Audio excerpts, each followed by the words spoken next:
You can opt for a video, a poll, a text post, or a photo, but what type of content actually has the most engagement on Facebook? Let's find out.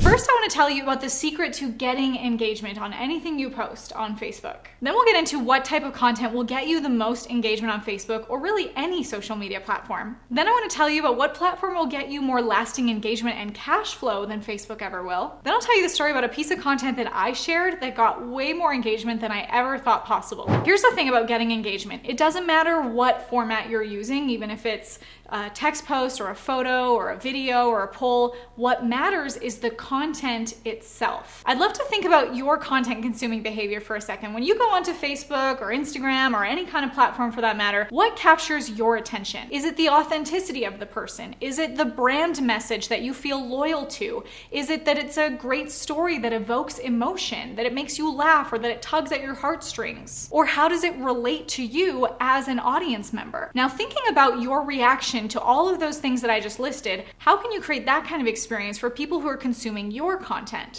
One of the things that I teach my clients when creating any piece of content on any platform is to consider the audience that you're speaking to. And one of the ways that it's going to make this so much easier for you is if you consider that your audience is very likely a previous version of you, that your before picture may be your audience's current reality. I know that I personally speak to business owners, entrepreneurs, marketers who are struggling with things that I used to struggle with, that I found the solutions myself, I overcame those hurdles, and now I'm here to share what I experienced so that it can help you along the way. That my now current reality is their hopeful transformation, what they're hoping their after picture will be. So how does that relate for you? I mean, are you maybe a weight loss expert and you yourself have experienced what it's like to lose weight and to go through cravings or emotional eating, and now because of what you've experienced, you can speak to people who are going through the same thing. No matter what industry your niche is, look how your story can resonate with your audience's story. I'd love to hear from you now that I've shared that with you. What is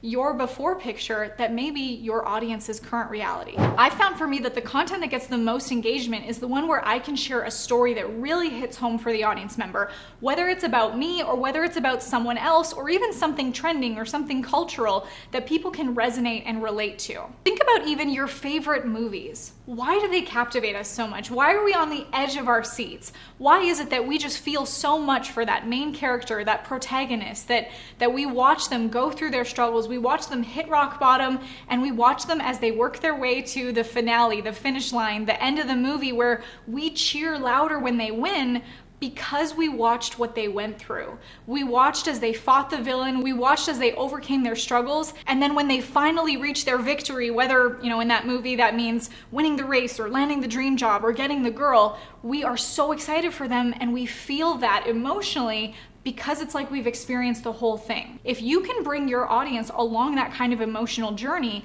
that's what's going to create that emotional connection to you. And the thing about creating an emotional connection, when you get that emotional investment in your audience, that's going to lead to a potentially financial investment if you're trying to turn them into paying customers. Another one of my favorite strategies to use when I'm creating content for any platform is to use my own proprietary mechanisms. Let me give you an example of this. A proprietary mechanism is when you have your own unique name for your own strategies or your stories or whatever the things are that you're sharing with your audience.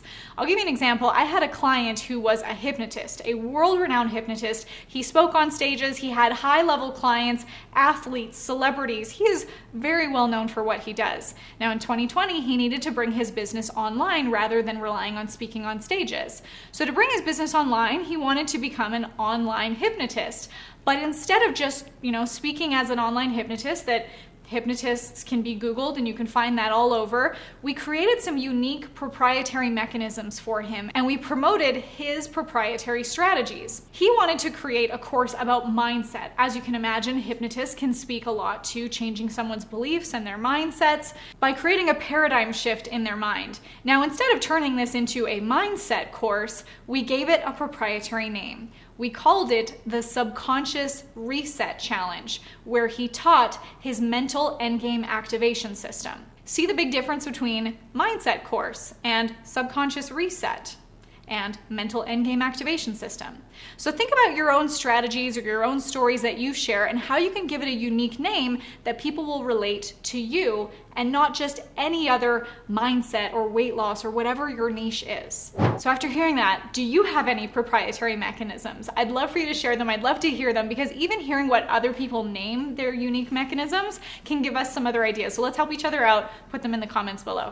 What's gonna get you the most engagement on Facebook or any other social media platform is your storytelling ability. And I've actually created a framework for you to make that so much easier for you. Even if you feel like you're not a storyteller, I've got the solution for you. The first part is to create a story inventory. Now you can get a notebook, a journal, or you can even just have a Google Doc where I just want to encourage you to brain dump all the stories that come to mind for you. And you might look at your stories in chronological order. Think about when you were a kid, family memories, or memories of teachers, or the things that they taught you, or those pivotal moments in your life that shaped you into who you are today. They might also be stories about something you overheard at the grocery store that gave you an aha moment. Those are the things that, although simple, people can resonate with. What are the day-to-day things, but also what are the big pivotal moment things that you can turn into stories? Now, once you have those stories, sharing those stories using this framework is what's going to keep your audience engaged. I call it the Elsa framework. And I know you probably think Elsa as in like the Snow Queen. Yes, but for these purposes, do not let it go. If you use this acronym with every story that you tell, you will create so much engagement. Here's what the acronym means. ELSA stands for Epiphany, Lesson, Story, Application. Before you create any piece of content, think about what is the epiphany that I want my audience to have. If they walk away from this video or this post with just one aha moment, what do I want that to be? So if you have your epiphany in mind, the rest of the content needs to be created around that. Now the L in ELSA stands for lesson. What's the lesson? What's the tangible takeaways? What's the steps that they can actually implement and execute into their lives? Now, instead of just teaching, step 1, step 2, step 3, I don't want you to be boring, Charlie Brown teacher, like, wah, wah, wah. What I want you to do is to share that through the S. The S in ELSA is for story. How can you give them the lesson through a story? All good stories have a moral to the story. And when you can bring your audience on that emotional journey towards giving them that moral of the story, that's what's going to make them remember it. The best marketers, the best teachers spend more time on the stories because that's what's going to create the emotional connection. Remember, when they emotionally invest, they're more likely to financially invest. And the A in ELSA stands for application. Now, what's the next step? What's the thing they can implement? Or what's the call to action? What's the thing that they can go to next to actually implement this in their lives? All of these strategies that I'm giving you are going to be really beneficial for Facebook or any other platform that you're on. But since you're asking about getting engagement on Facebook, I also want to share with you, since you're watching here on YouTube, the benefits of using both Facebook and YouTube to create engagement. Let me ask you, when you do a Facebook Live, if you're doing some Facebook Live videos, how long does that last before it drowns in the abyss or gets lost in the algorithm? Maybe a day, maybe 2 if you're lucky, unless you are putting some ad spend into it, which means that you're renting attention rather than owning it. I want to share with you the difference between Facebook engagement and YouTube engagement, and it's that with Facebook, it's more of a short-term attention platform. YouTube is a more long-term attention platform, meaning that the content that you're creating is evergreen. I have videos that I created in 2016 that, because they're positioned on YouTube, which is a search engine, people are still finding them all day, every day, whether I'm working that day or not. And because I'm following this engagement formula, my ELSA framework, people are leading towards the application, the call to action, that then they come onto my email list where I can continue to build that relationship with the audience member. I don't know about you, but I don't remember the last time I ever randomly came across a Facebook Live from 2016. So keep that in mind when you're creating content, that you're creating it for the platform it's on. Facebook can give you really great short-term boosts of engagement, but YouTube can create more of a long-term growth strategy that will bring people into your ecosystem on Evergreen. Now, before I get into the story about a video that gave me so much engagement that I never even expected, I want to remind you to hit that subscribe button, because I'm putting out videos like this every single week to show you how you can grow and scale your business using platforms like YouTube and Facebook. At the beginning of 2020, I posted a video that you can still go back on my YouTube channel and see today. It's called Addressing My Name Change. At this time, my marriage had recently ended and I was changing my name and rebranding my entire business. I made this video to make the announcement, and I shared vulnerably what I'd been going through. It was actually quite an emotional time for me, as you can imagine, and I needed to make the change for my business as I was about to be speaking at Funnel Hacking Live, a huge event where I was sharing the stage with Tony Robbins and Tom Bilyeu and Frank Kern, Russell Brunson, some incredible entrepreneurs that I admire so much.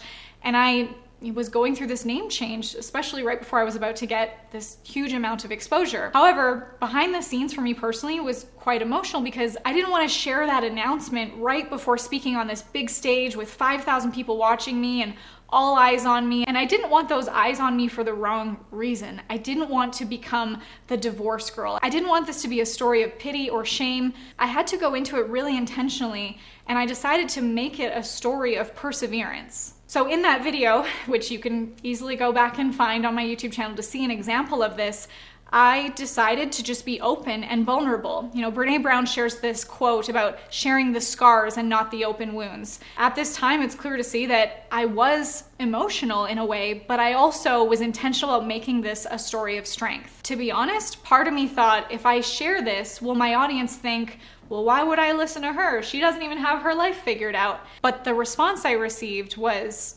incredible and overwhelming, and I realized that when I shared myself with my audience was willing to embrace me and embrace how vulnerable I was being. And although I considered maybe taking a step back from my content and not sharing as much and not being so vulnerable, I realized that helping people doesn't stop just because your life isn't perfect. No one's is. And so after I shared that content, my inbox was flooded. I had tons of comments on that video, both on Facebook and on YouTube, of people also sharing their stories of their perseverance, of their moments of strength. Even if they hadn't been going through, a divorce or a relationship thing, my story was able to show them what it's like to still persevere even through hard times. And I'm really grateful for that. So think about that for yourself. Is there a way that maybe you can share your real stories, even get vulnerable, and be an example, be a leader for your audience? What I share with you today is just one step in our strategies that we create when we work with our clients to build them a content machine and a cash flow system that results in infinite impact. So I've actually created a blueprint for you that you can get free access to. It's called the Infinite Cash Flow Blueprint. You can click the link below to get access to that today.